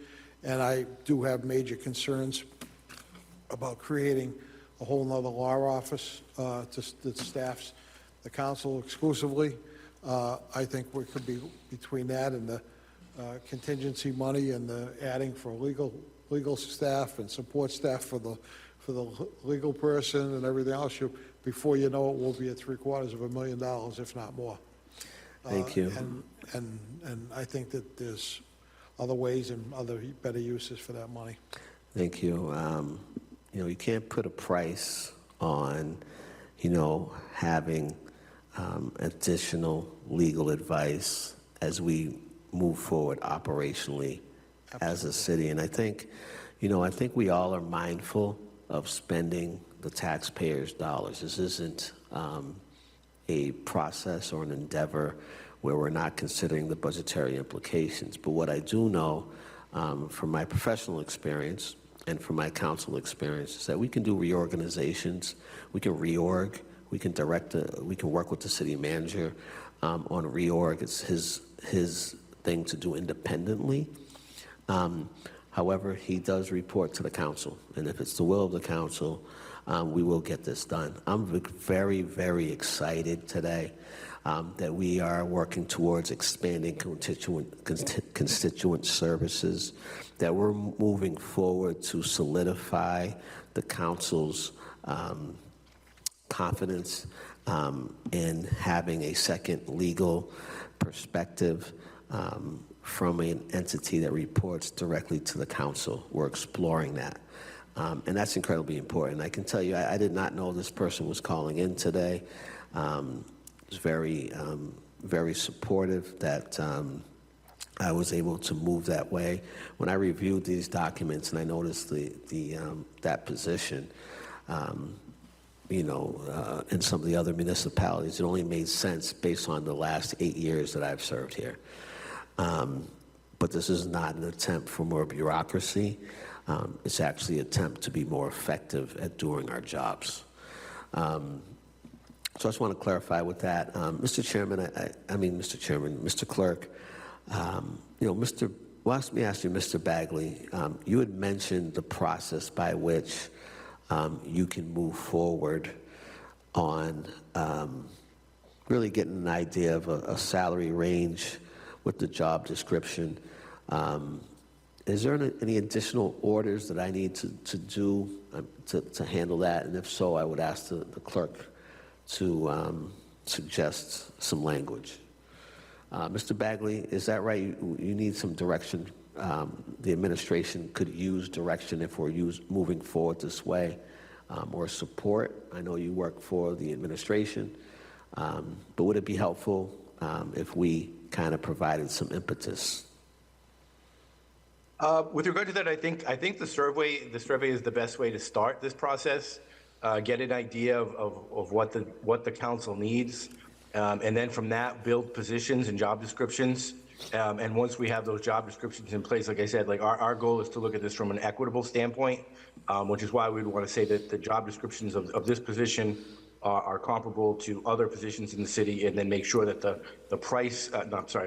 salary or the hourly rate are in line with other like positions across the city. Thank you. And Mr. Bagley, as it relates to linguistic capacity in your hiring processes in the city at large, can you speak to how that plays into your hiring decisions? Well, not your hiring decisions, but how does that play into kind of your process? So when you're creating these job descriptions and what have you, how is it that you are looking for folks who are multilingual, and is that reflected somewhere? From a standpoint of looking at multilingual candidates, there are some positions where we'll make that a preferred qualification, or depending on whether it's absolutely required for the job, we can make it, we can actually make it a requirement, but it would have to be a bona fide qualification for the position, and that's a legal term, and there have to be a legal analysis that we would have to do to ensure that we're filling. It would be discriminatory to require somebody to speak a language if it's not actually required for that job.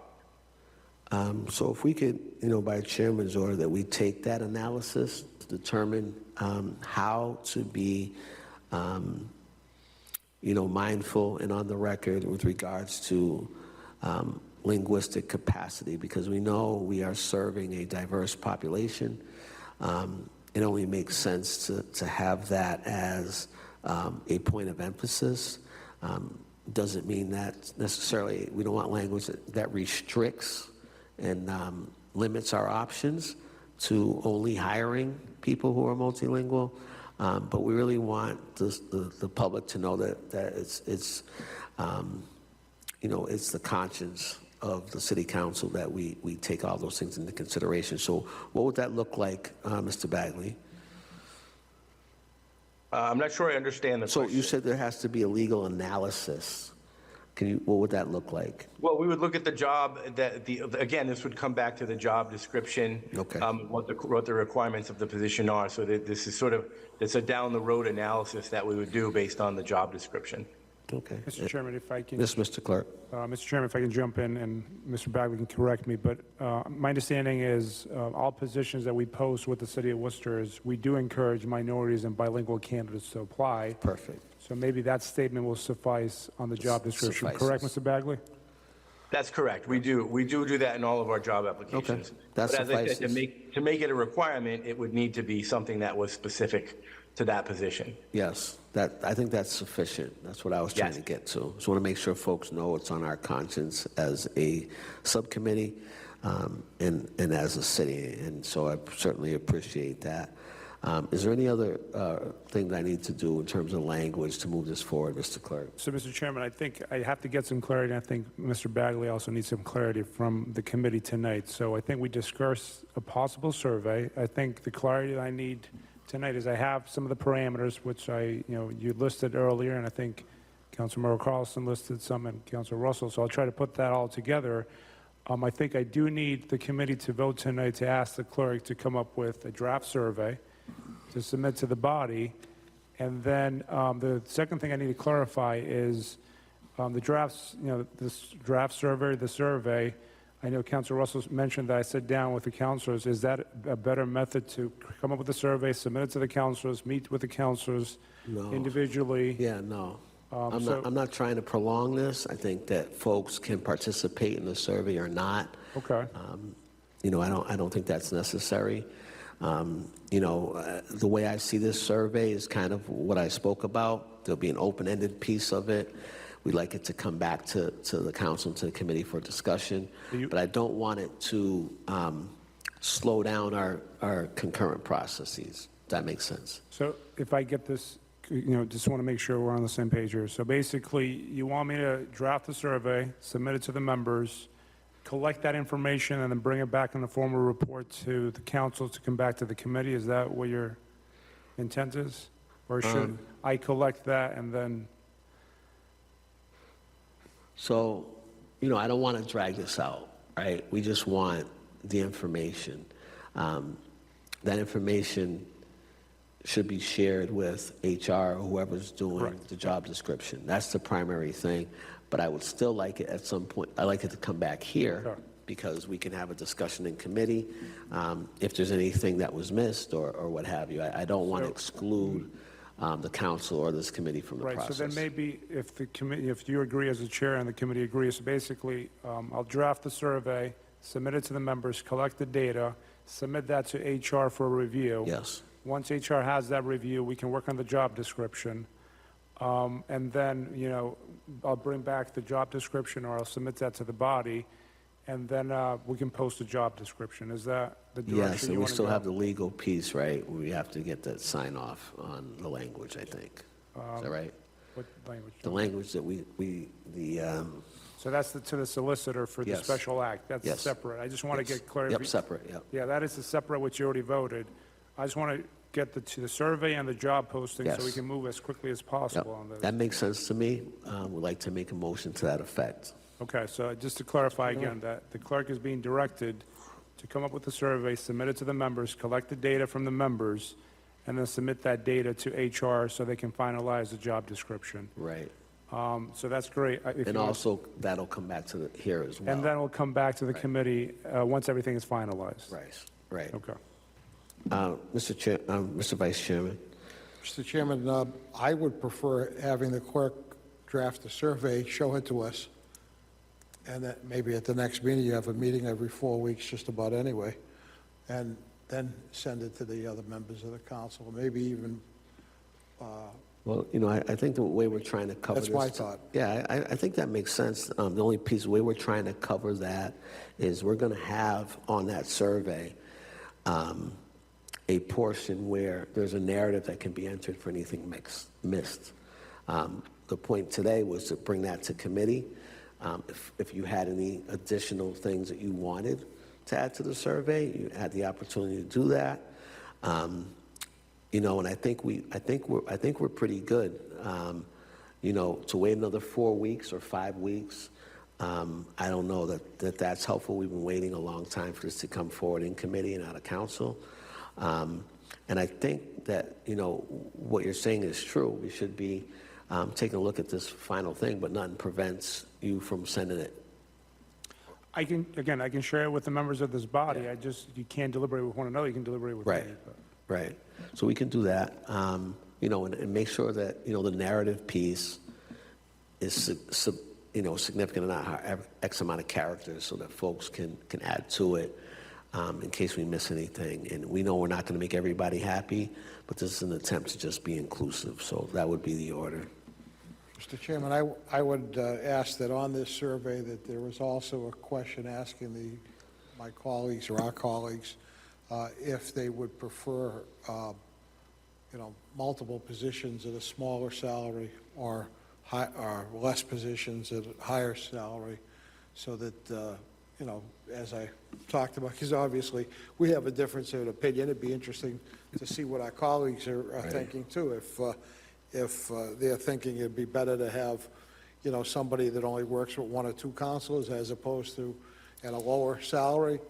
And obviously that might go back to Mr. Bagley's thinking that, obviously there's going to be a lot more work involved if they're working for 10 counselors or even 5 counselors. So I would ask that the clerk somehow figures that in to get a feel from the counselors on which direction that should go, if it should be more of a, micromanagement kind of thing, or if it's somebody that's dealing with all 10 of us or 5 of us or whatever, and how would you determine which ones would be?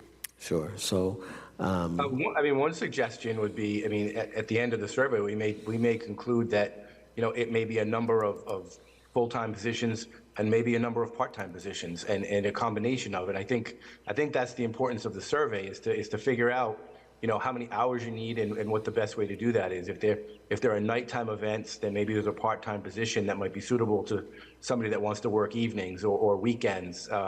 Or a full-time position that's Monday to Friday that might be able to fill other needs of the council. So I think that's why I do agree that the survey is probably the best starting point, and we'll see where we end up based on the feedback that we get. definitely, and I don't want to jump the gun there, so I think the Vice Chairman makes some valid points. I think we can, as mentioned, that can be addressed as we move forward with the survey and the results, and I also think there's a narrative piece. In addition to that, I want to reemphasize You know, retention in these positions are important. It's no secret that when we lost Claire Robbins to the clerk's office, that there was a lull and a gap in terms of constituent services in our office for a period of time. And you know, again, in my profession as a regional vice president of my union, and a worker and a manager, in this position as a city councilor in some degrees, it's important that we do not set up the chief of council position for failure by inundating them with expectations of oversight. One of the things that I've learned at the state agency I work at, that there's something called the Peter Principle. The Peter Principle is, hey, if I'm good at X, I'm going to be good at Y. That may not necessarily be the case. Some folks may not necessarily want that sort of managerial position or responsibility. So we have to explore all of those things.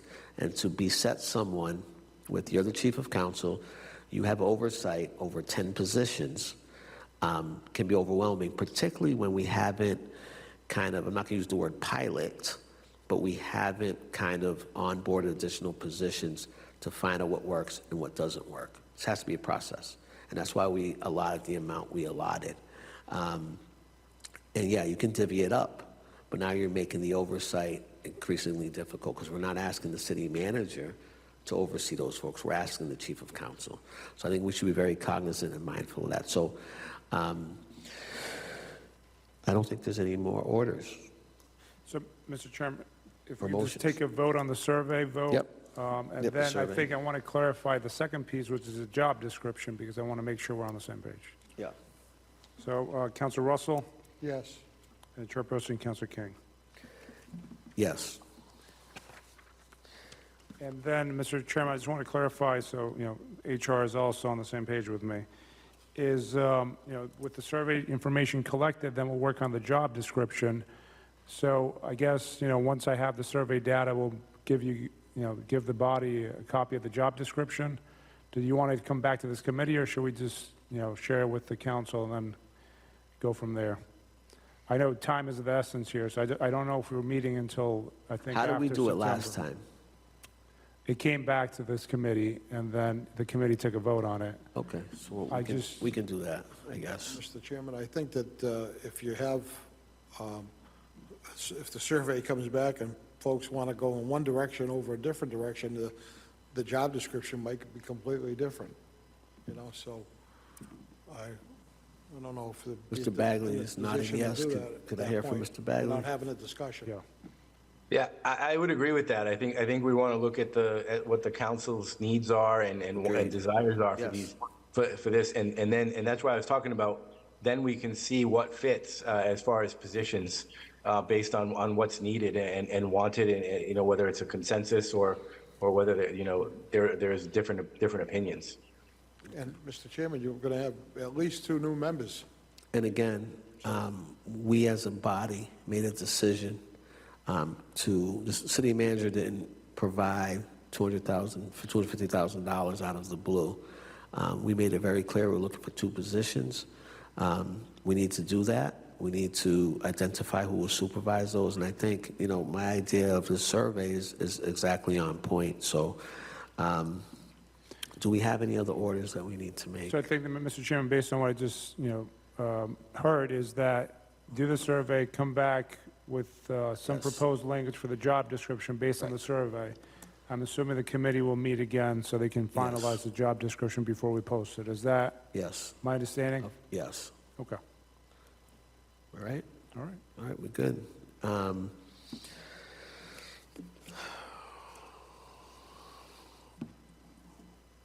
All right, any further questions on any of the items? Councilmember Carlson, would you like to add anything from the discussion we've had for the last few minutes, or are you? Okay. Yes, please do. Maybe. No, please. Maybe I- Now's the time so we can know. So I just want to reiterate with the job description. I understand that, you know, HR is looking to build that job description. But I think it's critically important for that job description to be built, not, in my humble opinion, not based on other departments in the city, because those other departments are not going to be performing the same duties. I think it's important for us to get the job descriptions from communities who have the staff for council, not for what's currently here, Mr. Chairman. I just am a little nervous about when I heard that, because somebody who's performing duties in other departments, that is not the same job description that somebody's doing in a city council office or in a mayor's office. That's the reason why the mayor's office and the job descriptions are unique to the mayor's office. And I Right. think we need to be careful of that. Thank you, Mr. Yes, Chairman. I don't disagree. I think I might have mentioned it verbally, but I don't think I made a motion or order that way. We definitely should be looking at those other municipalities and seeing their salary ranges for similar positions. We know we're not going to be in the salary range of Cambridge. We're not going to be in the salary range of Boston, perhaps, given the different things that they have to do. We should certainly take that into context as part of that report. This will be the last comment from the Vice Chairman. We're going to Mr. move on. Chairman, I would just add that that was where I've come up with my concept of having people grouped together, because I don't think we're in a position where we need to have 10 staff people at $100,000 each, for sure. But I think that when you look at the city of Boston, each councilor gets a budget, a dollar amount budget, and they can hire one person, hire two people, hire three people, whatever they can do with that budget. And that's my theory, so. And I don't disagree with you. I think we'll get there. I think the first step is onboarding these two positions, identifying and surveying the council for what they want and what they don't want, identifying salary ranges. I think in the next budget, we can look that way. And, I think that we've heard a lot about city council capacity over the last couple of years. We've heard a lot about the charter. We are the second largest city in New England, and it requires a support staff so city council can do its job, and they can provide the necessary oversight for the city manager. That's the most important aspect of this. So I don't disagree with everything you said, but I do think we need to move forward. And I think we're doing it at the right pace. Mr. Clerk, are we good at this point? So, Mr. Chairman, we did get, your votes as well as other items that you want brought forward to City Council. Just want to clarify, is your intention to bring this forward next Tuesday so it can move forward with the survey? Yes, I'd like to file it next Tuesday. Okay, so, I'll ask you draft a statement which we'll sign for you to bring everything forward for next Absolutely. I know there'll be a packed agenda, but I don't know there'll be much debate on this, hopefully, and we can just move it forward. Mr. Chairman, are we filing these three items, or are we holding them, or what are we doing?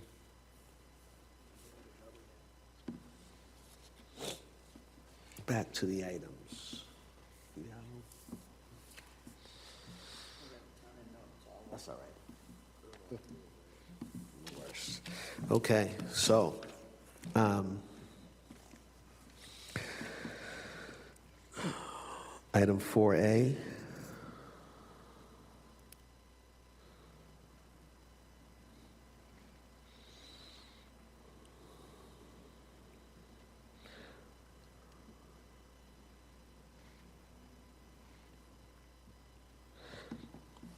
I think we can file a B, Mr. Clerk.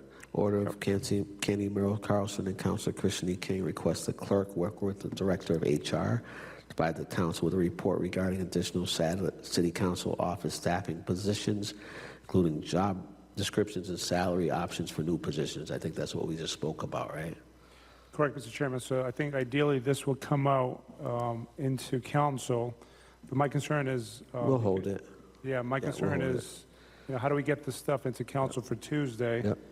And back here. I do recommend that you maybe file 5A, and I'll kind of tie that information to 5A. 5B. Because this is the, sorry, 5B is, I'm sorry, 5B hasn't been discussed. yeah, it hasn't been discussed. Okay. So I would recommend that you file 4A because we already had the discussion if everybody's in agreement. And then hold 4B so we can come back to the committee because, you know, it has to do with the job description of the positions, right? So for this committee to meet at a future date, you'll have to have that item On the agenda. on the agenda. Right. So if you want to meet, you know, if we go to council on Tuesday, and let's say you want to meet the following week, because our survey is done, that will give you the capability as a committee to meet. Yep. And maybe discuss the job description. And then maybe file 5A, and we'll tie in those items to 5A. So motion to file 4A and 5A. 4A, the order of Councilor Kenny Merrill Carlson and Councilor Christian King request City Clerk Works Director of HR to update the job description of the Chief of Council position, an effort to properly reflect additional job responsibilities corresponding to the position's recent salary upgrade. Said revised job description should include employee management and other City Council-related recommendations for the position. And 5A, transmitting information, communication relative to the Chief of Council position, the City Clerk's office position that supports the Chief of Council position, and a comparison of City Council support staff in similar-sized cities. Could we just roll call those filing, please? Councilor Russell Yes. and Councilor King. Yes, so 5B, transmitting communication relative to the appointment of the Assistant City Clerk, Election Division. I know this came from Councilor Russell's request, I believe, this item, from what I This recall. can be filed, Mr. Chairman. Okay, motion to file, 5B. Councilor Russell, Yes. Councilor King. Yes. Have we covered everything? We haven't held the items yet, right? So, Mr. Chairman, for clarification, 4B is being held so we can come back with the job description to this committee. We report everything else, especially the chairman's orders and the survey request for me to come up to council on Tuesday. And then hopefully we'll get that information and maybe we can discuss another meeting to review the job description and all that stuff, so. Okay, motion to adjourn. We need a roll call? Can we do a roll call? We do a roll call. Councilor Russell Yes. and Chairperson Councilor King. Yes.